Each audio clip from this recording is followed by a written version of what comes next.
ಏನಾದ್ರು ಮಾಡ್ಕೊಡೋಣ, ಏನಾದ್ರು ತಿಂದಿದೆಯಾ? ಇಲ್ಲ ಅಮ್ಮ, ಸದ್ಯಕ್ಕೆ ಏನೂ ಬೇಡಿ. ಇವಾಗ ಬಂದಿದ್ದೀವಲ್ಲ, ಬೇಡ ಬಿಡಿ. ಇನ್ನು ಅದಕ್ಕೆ ಬರೋದು ಎಷ್ಟು ದಿನ ಆಗುತ್ತೆ? ಆಮೇಲೆ ಅಣ್ಣ ಅಣ್ಣ ಇನ್ನೂ ಸಂಜೆ ಆಗುತ್ತೆ ಅನ್ಸುತ್ತೆ ಡ್ಯೂಟಿಯಿಂದ ಬರೋದು. ಅಕ್ಕನಿಗೂ ಫೋನ್ ಮಾಡಿ ಹೇಳ್ಬೇಕಿತ್ತು ಬನ್ನಿ ಅಂತ. ಇಲ್ಲಾಂದರೆ ನಾನೇನು ಹೋಗೋದು ಬೇಡ, ಅಕ್ಕನೇ ಬರಲಿ. ಆಮೇಲೆ ಬಾವ ಎಲ್ಲ ಯಾವ ಥರ ರಿಯಾಕ್ಟ್ ಮಾಡ್ತಾರೋ ಗೊತ್ತಿಲ್ಲ. ಅಕ್ಕ ಏನು ಮಾಡ್ತಾರೆ, ಬರ್ತಾರಾ? ಅಕ್ಕನ ನೋಡಬೇಕು ಅನಿಸ್ತಾ ಇದೆ. ರುಕ್ಮಿಣಿ, ನಿಮ್ಮಕ್ಕ ಅದೇ ಬೇರೆ ಊರಿಗೆ ಹೋಗೋರೆ, ಅವ್ರ ನೆಂಟ್ರ ಮನೆಗೆ ಬರೋದೊಂದು ವಾರ ಆದದಂತೆ. ಹೌದಮ್ಮ, ಸರಿ ಬಿಡಿ. ಅದಕ್ಕೆ ಯಾವಾಗ ಬರ್ತಾರೆ? ಅವಳು ಯಾವಾಗ ಬಂದಾಳೋ ಗೊತ್ತಿಲ್ಲ. ಅವಳು ಏನೂ ಹೇಳಿಲ್ಲ, ನಿನ್ನೆ ತಾನೇ ಹೋಗಿದ್ದು. ನೋಡೋದವಳು ಹೋದ್ರೆ ಏನು ಬೇಗನೆ ಬರೋಕ್ಕಿಲ್ವಲ್ಲ. ಒಂದು ವಾರ 15 ದಿವಸ ಆದದೇನೋ. ನೀನು ಆರಾಮಾಗಿರಿ, ನಾನು ಮನೇಲಿಲ್ಲ, ಏನು ಬೇಕು ಮಾಡ್ಕೊಡ್ತೀನಿ. ಯಾಕೆ ಬೇಜಾರ? ಅಯ್ಯೋ ಇಲ್ಲ ಅಮ್ಮ, ಅಮ್ಮನ ಮನೇಲಿ ಇರೋಕ್ಕೆ ಎಂಥ ಬೇಜಾರು ಇಲ್ಲ, ಏನೂ ಇಲ್ಲ. ಅವ್ನು ಕೇಳಿದ್ದು ಅಷ್ಟೇ. ಅಣ್ಣ ಬಂದರೆ ಅವ್ರ ಜೊತೆ ಮಾತಾಡ್ಬೋದು. ಅಪ್ಪ ಇಲ್ಲದ್ರು? ನಿಮ್ಮ ಅಪ್ಪ ಇಲ್ಲೋ ಆಚೆ ಹೋಗಿರ್ಬೇಕು. ಸರಿ ಅಮ್ಮ. ಇನ್ನೇನು ಮತ್ತೆ? ಅಲ್ಲ ಈಗ ಬಂದಿದೆ, ಹಂಗೆ ಕೂತಿದ್ಯಲ್ಲ, ಹೋಗಿ ಮನೆಗೆ ಹೋಗು, ರೆಸ್ಟ್ ಮಾಡೋಗು. ಇಲ್ಲ ಅಮ್ಮ, ನನಗೆ ಎಂತ ಹೇಳಾಗಿಲ್ಲ ಬಿಡಿ. ಆಮೇಲೆ ಮಾಡ್ತೀನಿ ಅಂತ ಹೇಳಿದ್ರೆ ಸಂಜೆ ಮೇಲೆ ಮಲ್ಗ್ತೀನಲ್ಲ, ಆಗಲೇ ಸಾಕು. ಇನ್ನೇನಮ್ಮ, ಏನಾದರೂ ಕೆಲಸ ಮಾಡ್ಕೊಳ್ಳಾ? ಇಲ್ಲ ಇಲ್ಲ, ಏನು ಕೆಲಸನೂ ಬೇಡ, ಏನು ಬೇಡಕತ್ತೆ. ನೀನು ಆರಾಮಾಗಿರು. ಅದೇ ಏನೋ ಮರ್ತ್ಕೊಂಡೆ ನಾನು. ಹೇಳು, ಏನಾದ್ರು ತಿನ್ನತ್ತಿದ್ರೆ.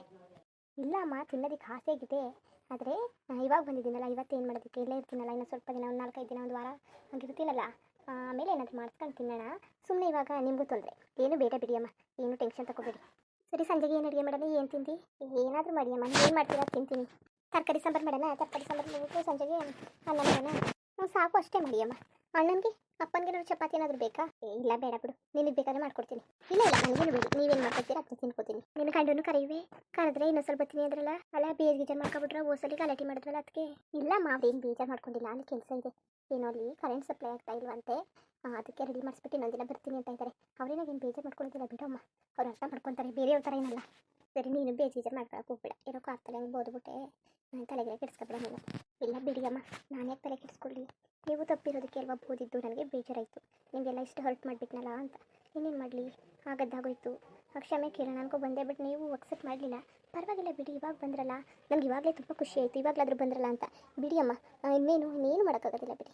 ಮತ್ತೆ ಇನ್ನೇನಮ್ಮ, ಇನ್ನೇನು ಸಮಾಚಾರ? ಅಣ್ಣ ಎಲ್ಲ ಪರವಾಗಿಲ್ವಾ ಇವಾಗ?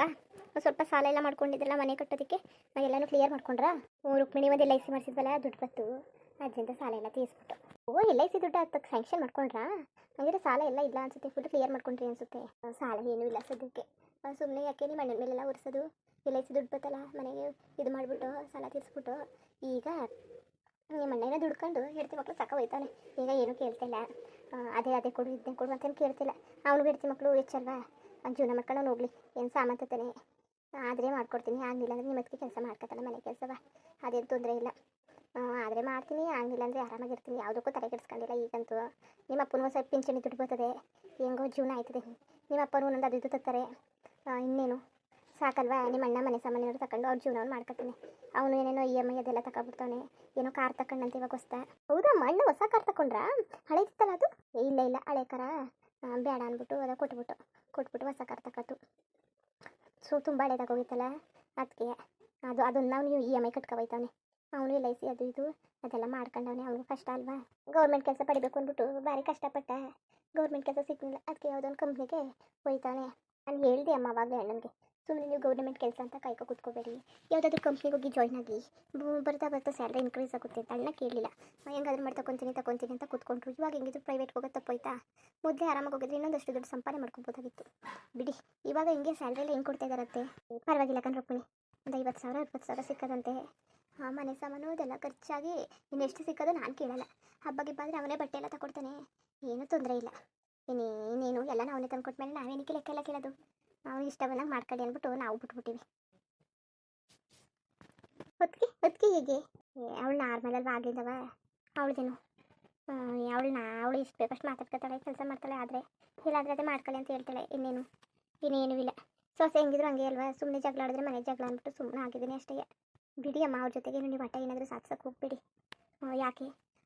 ಬಿಡಿ, ಸುಮ್ಮನೆ ಜಗಳ ಆಗುತ್ತೆ ಮನೇಲಿ, ಅದೆಲ್ಲ ತಲೆ ಕೆಡಿಸ್ಕೋಬೇಡಿ ನೀವು. ಬಿಡಿ, ಹೋದರೆ ಹೋಗಲಿ ತೆಗಿ. ಆದರೆ ಅದಕ್ಕೆ ಮಾಡಾಕಿದ್ರೆ ತಿನ್ಕೊಂಡಿರಿ, ಇಲ್ಲಾಂದರೆ ಆಗೋದಿಲ್ಲ ಅಂದರೆ ನೀವೇ ಮಾಡ್ಕೊಳ್ತೀನಿ ಅಮ್ಮ. ಇನ್ನೇನು ಮಾಡೋಕ್ಕಾಗುತ್ತೆ? ಅವ್ರ ಜೊತೆ ಜಗಳ ಆಡೋಕೆ ಕೂತ್ಕೊಳ್ಳೋಕ್ಕಾಗುತ್ತಾ? ಅಣ್ಣನಿಗೆ ಬೇಜಾರು ಮಾಡ್ಕೊತಾನೆ. ಅಣ್ಣನಿಗೆ ನೀವಂದರೆ ತುಂಬ ಇಷ್ಟ. ಸುಮ್ಮನೆ ಮೇಲೆ ಅದಕ್ಕೆ ಮೇಲೆ ನೀವೇನು ಹೇಳೋಕೆ ಹೋಗಬೇಡಿ ಅಣ್ಣನಿಗೆ. ಆಮೇಲೆ ಸುಮ್ಮನೆ ಅವ್ರ ಮೇಲೆ ಜಗಳ ತಂದಾಗ್ಬಿಡುತ್ತೆ. ಇಲ್ಲ ನಾನೇನು ಹಂಗೇನು ಮಾಡೋಕ್ಕೋಗಿಲ್ಲ. ಮಗಿನ ನೋಡ್ಕೊತೀನಿ, ಆಟ ಆಡಿಸ್ತೀನಿ. ಅವನು ಈಗ ಇನ್ನೊಂದು ಮುಂದಿನ ವರ್ಷಕ್ಕೆ ಅವನು ಸಿಸ್ವರ್ಗ ಈಗ ಇಲ್ಲಿಗೆ ಹಾಕ್ಬೇಕಲ್ಲ ಕಾನ್ವೆಂಟ್ಗೆ. ಅವ್ರಿಗೂ ಫೀಸು ಅದು ಇದು ಎಲ್ಲ ಕಟ್ಟಬೇಕಾಯ್ತದೆ. ಭಾರಿ ಕಷ್ಟ ಜೀವನ ಈಗ. ಸಿಟಿಲಿ ಬೇರೆ ಇರೋದ್ರಿಂದ ಭಾರಿ ಹಿಂಸೆ. ಒಂದೇ ನಂಬ್ಕೊಂಡಿರೋಕ್ಕಾಗಲ್ಲ. ಹೌದು ಅಮ್ಮ, ಈ ಸಿಟಿ ಜೀವನ ಸಿಕ್ಕಾಬಟ್ಟೆ ಖರ್ಚಿರುತ್ತೆ ಅಲ್ವಾ? ಹೆವಿ ಹೆವಿ ಖರ್ಚು. ಏನು ಎಷ್ಟು ಖರ್ಚಾಗುತ್ತೆ ಅಂದರೆ ನಮ್ಮನೇಲಿ ಎಷ್ಟು ಖರ್ಚಾಗುತ್ತೆ ಇರೋದು ನೋಡಿದ್ರೆ 5 ಜನ. ಎಷ್ಟೊಂದರಿ ಖರ್ಚು ಮಾಡ್ತೀವಿ ಗೊತ್ತಮ್ಮ. ಸಿಕ್ಕಾಬಟ್ಟೆ ಖರ್ಚಾಗುತ್ತೆ. ಅದು ಸೊಪ್ಪು ತರಕಾರಿ ಅದು ಇದು ಯಪ್ಪ ಹೇಳೋಕ್ಕೆ ಸದ್ಯ ಅಷ್ಟು ಖರ್ಚಾಗುತ್ತೆ. ಆಮೇಲೆ ಎಲ್ಲ ತಗೋಬೇಕಲ್ಲ ಪ್ರತಿಯೊಂದೂ. ಮೊದಲು ಆಮೇಲೆ ಒಂದು 2 ಮನೆ ಬಾಡಿಗೆ ಬರುತ್ತಲ್ಲಮ್ಮ, ಅದು ಹಿಂಗೆ ಮೇನ್ ತಟಾಗ್ಬಿಡುತ್ತೆ ಮನೆ ಖರ್ಚಿಗೆ. ಆಮೇಲೆ ಅದು ಇದೆಲ್ಲ ಇದೆಯಲ್ಲ ಓಕೆ ರುಕ್ಮಿಣಿ. ಆದರೆ ಹುಡುಗಿ ನಂದಿನಿ ಪರವಾಗಿಲ್ಲ ತಾನೇ, ಏನು ಜಗ್ಗಿಗಳ ಏನು ಮಾಡಲ್ಲ ತಾನೇ ಆಗಲಿಂದ ಹಿಂಗೆ? ಓ ಇಲ್ಲ ಅಮ್ಮ, ಮೊದಲು ಒಂಥರ ಬೇರೆ ಥರ ಇದ್ಲು, ಇವಾಗೇನೋ ಬದಲಾಗ್ಬಿಟ್ಟಿದ್ದಾಳೆ. ತುಂಬ ಒಳ್ಳೆಯವಳು, ಆದರೆ ಸಿಕ್ಕಾಬಟ್ಟೆ ಒಳ್ಳೆಯವಳು. ಅದ್ರಲ್ಲಿ ಸ್ವಲ್ಪ ಕೋಪ ಜಾಸ್ತಿ, ಅದು ಬಿಟ್ಟರೆ ಇನ್ನೇನು ಇಲ್ಲ ಅಮ್ಮ. ತುಂಬ ಒಳ್ಳೆಯವಳು, ಎಲ್ಲನೂ ಕೊಡ್ತಾಳೆ. ಆದರೆ ಕೋಪ ಒಂದು ಸ್ವಲ್ಪ ಸಿಕ್ಕಾಬಟ್ಟೆ ಜಾಸ್ತಿ. ದುಡುಕು ನಿರ್ಧಾರ, ಕೋಪ ಅನ್ನೋದಕ್ಕಿಂತ ದುಡುಕು ನಿರ್ಧಾರ. ಬೇಗ ನಿರ್ಧಾರ ತೊಗೊಬಿಡ್ತಾಳೆ, ತಪ್ಪು ನಿರ್ಧಾರನೂ ತೊಗೊಬಿಡ್ತಾಳೆ. ಪಾಪ ಏನು ಮಾಡೋಕ್ಕಾಗೋದಿಲ್ಲ. ಇವಾಗ ಒಂದು ಸ್ವಲ್ಪ ಪರವಾಗಿಲ್ಲ, ತುಂಬ ಹೆಲ್ಪ್ ಮಾಡ್ತಾಳೆ ನನಗೆ. ಬೇರೆಯವರಾಗಿದ್ದರೆ ಏನು ಮಾಡ್ತಾಯಿದ್ರು ಗೊತ್ತಿಲ್ಲ ಅಮ್ಮ. ಇವಳು ಮಾತ್ರ ಎಲ್ಲನೂ ಸೋಸ್ಕೊಂಡ್ಳು. ಅದಕ್ಕೆ ನನಗೆ ಇಷ್ಟ ನಂದಿನಿ ಕಂಡ್ರೆ. ಏನಾದರೂ ಬೇಕಾದರೆ ಎಲ್ಲನೂ ಕೊಡ್ತೀನಿ ಮಾಡ್ತೀನಿ. ಬೇರೆಯವರಾಗಿದ್ದರೆ ಮನೆಯಿಂದ ಆಚೆಗೆ ಹಾಕ್ಬಿಡ್ತಾಯಿದ್ರು ನನ್ನ. ಇವಳು ಅದಕ್ಕೆ ಇರಿಸ್ಕೊಂಡಿದ್ದಾಳೆ ನನಗೆ ಗೊತ್ತಾ. ಹಾಗಾದ್ರೆ ಭಾರಿ ಒಳ್ಳೆಯದು ಅನ್ನಂಗದೆ ಇನ್ನೂ ಬಿಡು. ಏನೋ ನನಗೆ ಹೆದರಿಕೆ ಆಗ್ಬಿಟ್ಟಿತ್ತು. ಇಲ್ಲಿ ನೋಡಿದ್ರೆ ನಾವೇ ಬೇಡ ಅಂತ ಹೇಳ್ಬಿಟ್ಟಿವಿ, ಅಲ್ಲಿ ನೋಡಿದ್ರೆ 2ನೇ ಮದುವೆ ಬೇರೆ ಏನಾದ್ರು ಕೇಸ್ಗೆ ಸಾಕಿ ಅದು ಇದು ಅಂತ ಏನೇನೋ ಯೋಚನೆ ಬಂದ್ಬಿಟ್ಟಿತ್ತು. ಬಿಡಿ ಅಮ್ಮ, ಸುಮ್ಮನೆ ಅದು ಇದು ಯೋಚನೆ ಮಾಡಿಕೊಂಡು ತಲೆ ನೋವೆಲ್ಲ ಬರ್ಸ್ಕೋಬೇಡಿ. ಏನೂ ಇಲ್ಲ, ನಾನು ತುಂಬ ಆರಾಮಾಗಿದ್ದೀನಿ.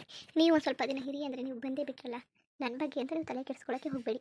ನನಗೆ ಬರೀ ನಿಮ್ಮದೇ ಯೋಚನೆ ಆಗಿತ್ತು. ನಾನು ನಿಮ್ಮನ್ನು ನೋಡಬೇಕು ಅಂತ ತುಂಬ ಆಸೆ ಆಗಿತ್ತು, ನಿಮ್ಮ ಜೊತೆ ಮಾತಾಡಬೇಕು ಅಂತೆಲ್ಲ ಇಷ್ಟ ಆಗಿತ್ತು. ಬಟ್ ನೀವೇ ಬಂದು ನೀವು ಎಕ್ಸೆಪ್ಟ್ ಮಾಡ್ತಿರ್ಲಿಲ್ವಲ್ಲ, ಅದಕ್ಕೋಸ್ಕರ ನಾನು ತುಂಬ ಬೇಜಾರಿಟ್ಟಿದ್ದೆ. ಈಗಂತೂ ಸಿಕ್ಕಾಬಟ್ಟೆ ಖುಷಿ ಆಯಿತು ಅಮ್ಮ. ಬಿಡಿ, ಇನ್ನೇನು ಮಾಡೋಕ್ಕಾಗುತ್ತೆ. ಏನು ಇವಾಗಲಾದ್ರೂ ಒಳ್ಳೆ ಕಾಲ ಬಂತಲ್ಲ. ಅಮ್ಮ ಅಮ್ಮ ಪ್ರೀತು ಅಣ್ಣ ಹೇಗಿದೀಯಾ? ಹ್ಞೂ ಅಲ್ಲ ಕಣ್ ಪ್ರೀತು, ಅದು ಯಾಕಂಗೆ ಮಾತಾಡ್ತಿದ್ದೀನಿ ನೀನು? ಅಮ್ಮ, ನಂಗೆ ಏನು ಹೇಳಕ್ ಬರ್ಬೇಡ ನೀನು. ಅಣ್ಣ ನಿಂತ್ಕೋ, ಇನ್ನೂ ಕೋಪನೆ ಮಾಡ್ಕೊಂಡಿದ್ಯಾ ನೀನು? ಪ್ರೀತು ಪ್ರೀತು ನಿನ್ ತಂಗಿ ಬಂದವಳೆ ಮಾತಾಡ್ತೇನೆ, ಏನು ಮಾಡ್ತಿದ್ದೀನಿ ನೀನು? ಅಮ್ಮ, ಬೇಕಾದ್ರೆ ನೀನು ಮಾತಾಡ್ಸ್ಕೊಂಡು ನಿಂತ್ಕೋ. ನನ್ನ ಅದು ಇದು ಅಂತ ನೀನು ಹಿಂಸೆ ಮಾಡಬೇಡ. ಪ್ರೀತು ಪ್ರೀತು ಏನಮ್ಮ? ಅಲ್ಲ ಕಣ್ ಪ್ರೀತು, ಅದು ಯಾಕೆ ನೀನು ಹಠ ಮಾಡ್ತಿದ್ದೀನಿ ನೀನು? ಮನೆಗೆ ತಂಗಿ ಬಂದವಳೆ ಮಾತಾಡ್ಸೋದು ಅಂದನೆಯಾ? ಅಮ್ಮ, ನೀನು ನನಗೆ ಸುಮ್ಮನೆ ನೀನು ಬೇಕಾದ್ರೆ ಮಾತಾಡ್ಸು. ಅದು ಬಿಟ್ಬಿಟ್ಟು ನನ್ನ ಮಾತಾಡ್ಸು ಬಾ, ಅದು ಮಾಡು ಬಾ, ಇದು ಮಾಡು ಬಾ ಅಂತ ಕರೆಯಕ್ಕೆ ಬರ್ಬೇಡ ಆಯ್ತಾ? ಎಷ್ಟಲ್ಲಿ ಹೇಳೇನೆ ನಿನಗೆ? ಏನು ಕರ್ಕಬಾ ಅಂತಂದು ಅವಳನ್ನ ನಾನು ಮಾತಾಡ್ತೀನಿ ಕರ್ಕಬಾ ಅಂತ. ಬೇಡ ಅಂತಾನೆ ಅಂತಿದ್ದು. ನೀನು ಏನೋ ಕರ್ಕೊಬತ್ತೀನಿ ಮಾತಾಡ್ಸ್ಕೊಬತ್ತೀನಿ ಅಂತ ಹೋಗಿದ್ದು. ನೀನು ನೋಡಿದ್ರೆ ಕರ್ಕೊಬಂದಿದ್ದಾನೆ ಮಾತಾಡ್ಸ್ಕೊಂಡು ನೀನಿರು. ನನ್ನ ಮಾತಾಡ್ಸು, ಅದು ಮಾಡು ಇದು ಮಾಡು ಅಂತ ನೀನು ಹೇಳಕ್ಕೆ ಬರ್ಬೇಡ. ಅಕ್ಕಪಕ್ಕದಲ್ಲೆಲ್ಲ ಮರ್ಯಾದೆ ಹೋಯ್ತಲ್ಲ ನಂದು, ಎಲ್ಲ ಗೊತ್ತಿರೋ ಜನ ಎಲ್ಲರ ಮುಂದೆ ಮರ್ಯಾದೆ ತೆಗ್ಬಿಟ್ಟು ಹೋಗೋಳೆ. ಅವಳನ್ನ ಮನೇಲಿ ಕರ್ಕೊಂಡು ಸೇರ್ಸ್ಕೊ ಕೂತಿರು ನೀನು. ಅಲ್ಲ ಕಣ್ ಪ್ರೀತು, ಏನೋ ಚಿಕ್ಕವ್ರೇನೋ ಒಂದು ತಪ್ಪು ಮಾಡ್ತಾರೆ, ಅದನ್ನ ಹೊಟ್ಟೆಗೆ ಹಾಕ್ಬಿಟ್ಟು ಚಮಸ್ಕೊಂತಾನೆ ಬಿಟ್ಬಿಟ್ಟು ನೀನು ಏನಿಂಗೆ ಹಠ ಮಾಡ್ತಿರೋದು ನೀನು? ಏನೋ ಅವಳು ಬೇರೆಯವಳ, ನೀನು ತಂಗಿತಾನೆ? ಅಮ್ಮ, ಅವಳು ನನ್ನ ಪಾಲಕ್ಕೆ ಸತ್ತೋದ್ಲು ಕಣಮ್ಮ. ಯಾವತ್ತು ಓದ್ಲು ನಿಮ್ಮ ಮನೆ ಬಿಟ್ಬಿಟ್ಟು ಅವತ್ತೇ ನನ್ನ ಪಾಲಕ್ಕೆ ಸತ್ತೋದ್ಲು. ನೀನು ಅವಳ ಬಗ್ಗೆ ಮಾತ್ರ ಎತ್ತಕ್ಕೆ ಹೋಗ್ಬೇಡ ನೀನು. ಆಗಲ್ಲಂದ್ರೂ ಮನೆ ಕರ್ಕೊಂಡು ಬಂದಿದ್ದೀನಿ ನೀನು. ಬೇಕಾಗಿಲ್ಲ ನನಗೆ ಅಮ್ಮ. ಮಾನೆ ಮರ್ಯಾದೆಗಿಂತ ಅವಳಿಗೆ ಹೆಂಗೆ ಇಷ್ಟ ಬಂದಿದೆ ಹೆಚ್ಚಾದ್ಮೇಲೆ ಬೇಕಾಗಿಲ್ಲ. ಅವ್ಳಿಗೆ ಇಷ್ಟ ಬಂದಂಗೆ ಇರಲಿ. ನೀನು ನನ್ನ ಮಾತ್ರ ಹಿಂಸೆ ಮಾಡಕ್ಕೆ ಹೋಗ್ಬೇಡ ನೀನು. ನಾನು ಮಾತಾಡ್ಸಲ್ಲ. ಈ ಮನೆ ನನಗೆ ಚೂರು ನೆಮ್ಮದಿ ಇಲ್ಲ, ಎಲ್ಲ ಹಾಳಾಗೋಯ್ತು, ಎಕ್ಕೊಟ್ಟಾಯ್ತು. ಅಲ್ಲ ನೀನು ಯಾಕೆ ಹಿಂಗೆ ಆಡ್ತಿದ್ದೀನಿ ನೀನು? ಇವತ್ತಾನೆ ಮನೆಗೆ ಬಂದವಳೆ, ಹಾಳೆಯ ಮನೆಯಿಂದ ಓಡಿಸ್ಬಿಡೋದ ಅಂತವಾ? ನೀನು ಏನಾರು ಅನ್ಕೋ, ಹೋದ್ರೂ ನನಗೇನು ತೊಂದರೆ ಇಲ್ಲ ಕಣಮ್ಮ. ಹೋದ್ರು ಇನ್ನೂ ಒಳ್ಳೇದಯ್ಯ. ಮುಂದುವರಿಯುವುದು. ಹಂಗೆ ವಿಡಿಯೋ ಹೆಂಗಿತ್ತು ಅಂದ್ಬಿಟ್ಟು ದಯವಿಟ್ಟು ಕಮೆಂಟ್ ಮಾಡಿ ತಿಳಿಸಿ.